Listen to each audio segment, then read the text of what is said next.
Vous connaissez en cinéaste, est-ce que vous êtes lecteur de bande dessinée aussi? Pas vraiment, pas vraiment. Et quand Alban m'a appelé, je lui ai dit, mais écoute, moi j'y connais rien en BD. Et il m'a dit, mais justement, ça sera bien d'avoir le regard de quelqu'un qui est extérieur. Et puis il y a quand même un cousinage entre la BD et le cinéma, ce qui est vrai. Et non, les bandes dessinées, ça remonte à mon enfance, moi, tu vois.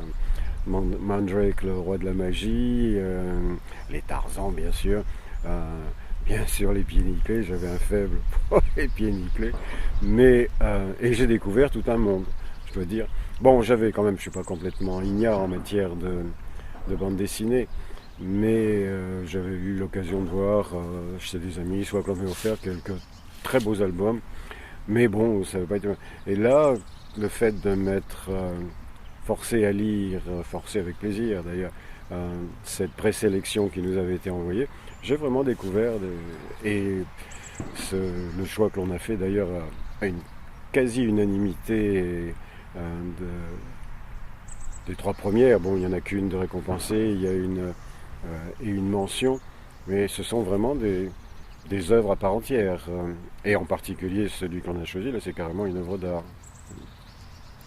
Et du coup, là, sur le festival, vous avez aussi découvert d'autres albums, d'autres... Oui, oui, bien sûr, oui, mais en fait, surtout, ça touche à tout.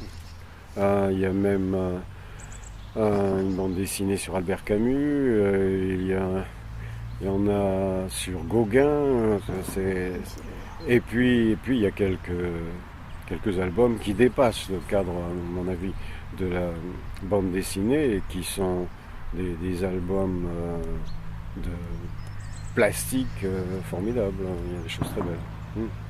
Alors maintenant, vous serez lecteur de bande dessinée? Ça, je peux pas vous le promettre parce que moi, j'ai depuis toujours une grande dilection pour les œuvres écrites. Pour moi, un bouquin, c'est d'abord une épaisseur et puis surtout, alors moi qui suis un homme d'image, j'aime lire sans qu'on me mette des images entre moi et mon imagination. Et la bande dessinée, c'est un peu ça.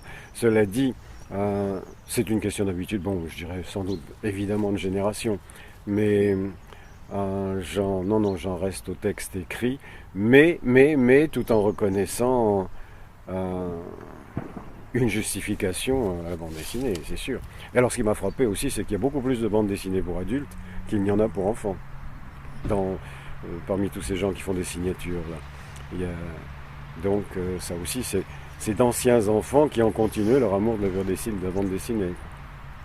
Et entre le cinéma et la bande dessinée, pour vous, quels sont les liens Ah, ils sont évidents. D'abord, on fait aussi un peu, bon, on le fait de moins en moins maintenant, mais ce qu'on appelle un storyboard, c'est une sorte de bande dessinée embryonnaire qui indique les différents cadrages du film. En général, c'est fait par le décorateur, mais il y avait aussi des spécialistes du storyboard. Je ne sais pas exactement où ça en est maintenant, parce qu'en fait, on l'utilise nettement moins. Et ça, c'était carrément des bandes dessinées. Mais non, j'ai découvert tout un monde. Et en plus, ce qui me frappe, c'est vraiment, d'une part, la culture de certains de ces amateurs. Ils ont tout vu, tout lu. C'est assez fabuleux. Euh, ouais. Non, ça a été intéressant, c'était une découverte. Et du coup, l'an prochain, vous reviendrez? Bah, si on me le demande, si on me demande si je suis libre à ce moment-là, pourquoi pas? Ouais, bien sûr. Ah non, c'est une découverte très intéressante. Bah, merci beaucoup. Je vous en prie.